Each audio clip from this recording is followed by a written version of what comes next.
আসসালামু আলাইকুম, good morning, শুভ সকাল সবাইকে। দেখো গ্রামের পরিবেশ অনেক সুন্দর। দেখো সকালবেলায় দেখো এই যে দাদাভাই চলে আসছে, এই যে শাক সবজি নিয়ে। দেখো এই যে সুন্দর, দেখো ডেকিয়া শাক আনছে, এই যে দেখো কমলি শাক আনছে।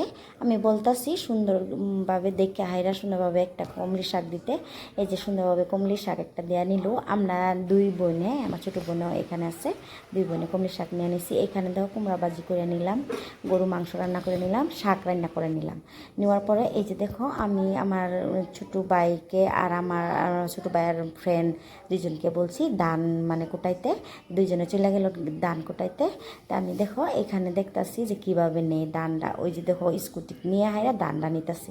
আমি বলতাছি তোমরা দুজন নিতে পারবা? বলো হ্যাঁ নিতে পারবো।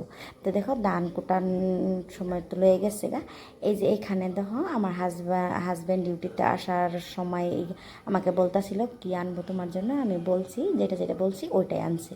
দেখো রসমলাই আনছে, মিষ্টি আনছে, আরও অনেক কিছু আনছে ছেলে মেয়ের জন্য। ছেলে মেয়ে ডিম লয়ে চলে গেছে।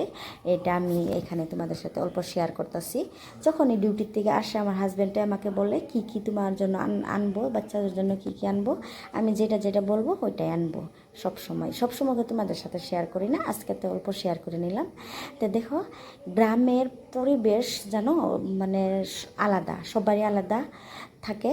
তে অল্প তোমাদের সাথে মানে অল্প দেখেছি গ্রামের মানে পরিবেশটা কীরকম।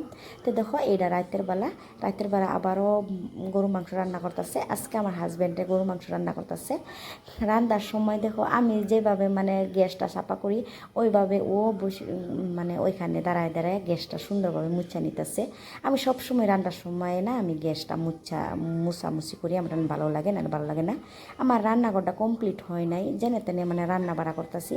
আমার হাজব্যান্ডের রান্না বাড়া করলে অনেক ভালো লাগে, মানে যে কোনো মাংস মাছ মাংস রান্না করলে অনেক ভালো লাগে।